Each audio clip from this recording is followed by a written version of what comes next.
नमस्कार। द देसी अड्डा पर आपका स्वागत है। मैं हूं राकेश तिवारी। देखिए, राजनीति का समय है क्योंकि चुनाव सर पे है।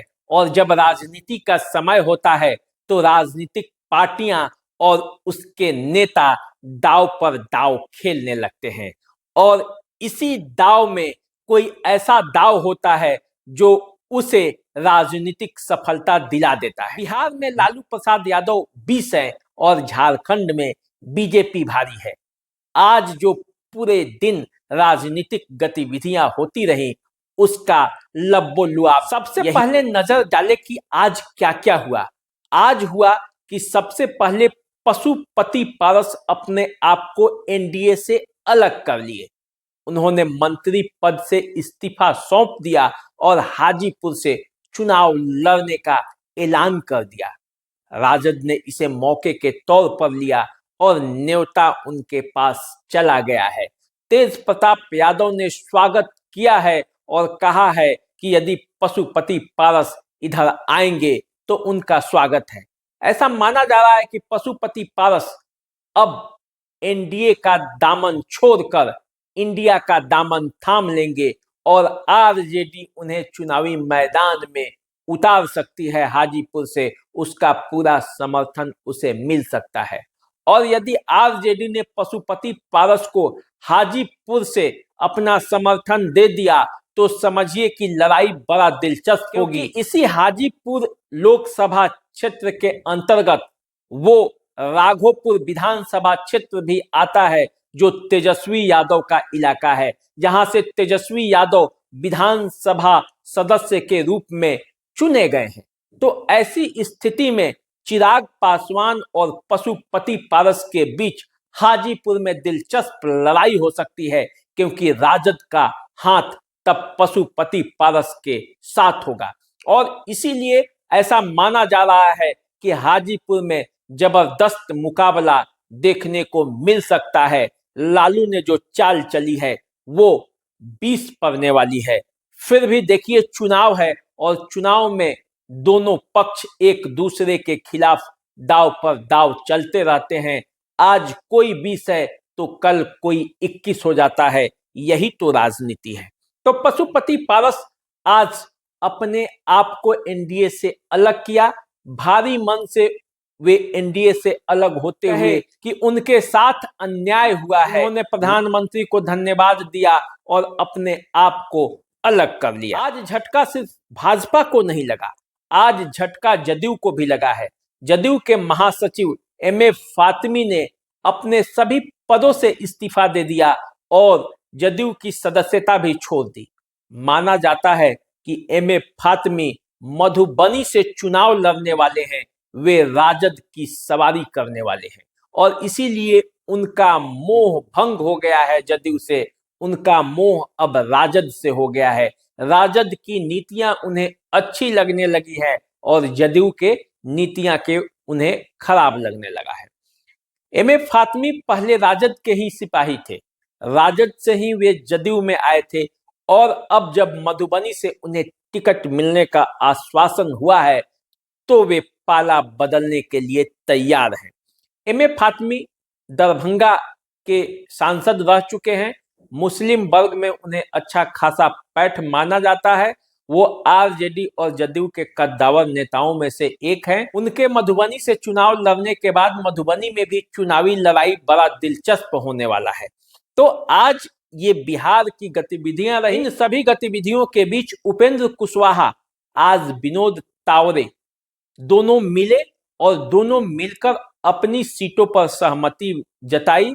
उपेंद्र कुशवाहा और विनोद तावरे के बीच जो बातचीत हुई उसका फल ये हुआ कि उपेंद्र कुशवाहा अब पूरी तरह से संतुष्ट हो गए हैं, क्योंकि उन्हें काराकाट से एमपी का सीट मिलने के साथ साथ एक एमएलसी का सीट देने का जो वादा पूर्व में किया गया था, उस वादे पर रहने के लिए विनोद तावरे ने उनको आश्वासन दे दिया है। और इसके बाद माना जा रहा है कि उपेंद्र कुशवाहा अब पाला बदलकर कहीं नहीं जाने वाले हैं। उपेंद्र कुशवाहा एनडीए में ही रहेंगे। भाजपा को जो सबसे बड़ी सफलता मिली वो झारखंड में। आज झारखंड में बीजेपी ने वह कर दिखाया जिसका वह लंबे समय से वो चाहत रखती थी। शिबू सोरेन के घर को तोड़कर बीजेपी अपने खेमे में ले आई। अब शिबू सोरेन पर हमला बोलने के लिए बीजेपी को एक शस्त्र भी मिल गया है। बीजेपी झारखंड में भारी पड़ी और हेमंत सोरेन की भाभी और शिबू सोरेन की बहू सीता सोरेन को अपने पाले में ले आई। सीता सोरेन ने झारखंड मुक्ति मोर्चा से इस्तीफा देकर बीजेपी को ज्वाइन कर लिया। सीता सोरेन के बीजेपी में ज्वाइन होने के बाद झारखंड की राजनीति में नया चर्चा तेज हो गया है। झारखंड की राजनीति में हलचल है और नए नए चर्चाओं का बाजार गर्म है। झारखंड की राजनीति में सीता सोरेन बीजेपी को कितना फायदा पहुंचाएंगी ये तो आने वाले वक्त में पता चलेगा, लेकिन उनके आने से एक परसेप्शन जरूर बीजेपी के पक्ष में होगा और सीता सोरेन के बहाने बीजेपी को एक मौका मिलेगा हेमंत सोरेन और शिबू सोरेन पर हमला करने के लिए। यही तो राजनीति का दाव है। जो इसमें बाजी जीत जाता है वो बाजीगर हो जाता है और राजनीति के हर क्षेत्र में अपना मुकाम हासिल कर लेता है। तो बिहार, झारखंड ये दोनों स्टेट में राजनीति में हलचल तेज है। अभी और बड़े बड़े राजनीतिक हलचल होने वाले हैं। कई लोग तैयार हैं पाला बदलने के लिए। दोनों राज्यों में आप देखेंगे तो बड़े बड़े महारथी पाला बदलने के लिए तैयार बैठे हैं। जिनका जिनका टिकट कटेगा वो दूसरे दलों से चुनावी मैदान में उतरने का प्रयास करेंगे और इसी प्रयास में कोई इधर जाएगा, कोई उधर जाएगा, कोई इसकी सवारी करेगा, कोई उसकी सवारी करेगा। जिसकी जो सवारी फिट बैठेगी उसी पर सवार होकर राजनीति के बाजार में निकल पड़ेगा, क्योंकि उसका लक्ष्य तो बस जीत है। पार्टी और सिद्धांतों की बात तो अब रही नहीं। अब बात है कि कैसे सत्ता में अपनी हनक बनाई जाए और कैसे चुनाव जीता जाए। और इसी की वानगी आज देखने को मिल रही है, जब चिराग पासवान और पशुपति पारस दोनों चाचा भतीजा एक दूसरे से लड़ने भिड़ने के लिए तैयार हैं। हाजीपुर वह रण क्षेत्र बनने वाला है जहां चुनावी बाजीगर कौन बनता है, चिराग पासवान बनते हैं या पशुपति पारस, ये देखना बाकी है। हाजीपुर अब तक रामविलास पासवान की विरासत रही है और उस हाजीपुर में लोग रामविलास पासवान वर्सेस अन्य होता था, लेकिन इस बार परिवार के ही दो सदस्य जब आमने सामने होंगे तो रामविलास पासवान के बारिश की लड़ाई होगी। तब हाजीपुर में केले का मिठास का स्वाद कौन चखेगा ये आने वाला समय बताएगा। एम.ए. फातमी जो आज जेडीयू छोड़कर आरजेडी में शामिल हो गए, वो कोई नई बात नहीं है। एम.ए. फातमी लंबे समय से मधुबनी में अपने चुनाव के लिए तैयारी कर रहे थे और उनका चुनाव लड़ना तय माना जा रहा था। बस उन्हें हरी झंडी की तलाश थी, उन्हें हरी झंडी का इंतजार था।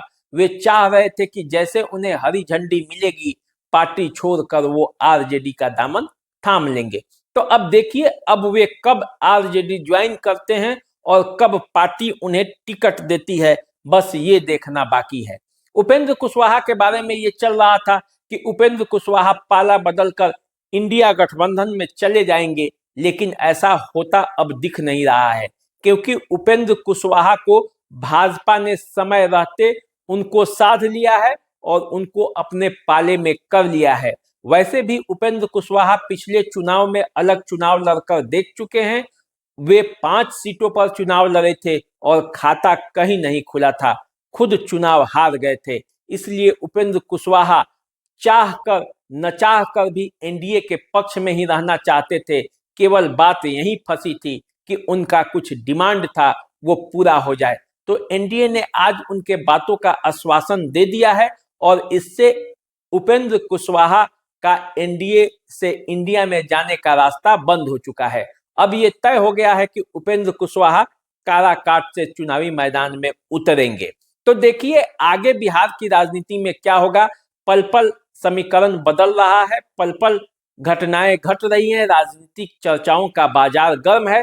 तो जैसे कुछ होता है, जैसे कुछ होगा और नया ताजा बिहार की राजनीति में हम आएंगे और आपको बताएंगे। फिलहाल आप हमारे इस चैनल को सब्सक्राइब कर लीजिए, फेसबुक इंस्टाग्राम पे हमें फॉलो कीजिए।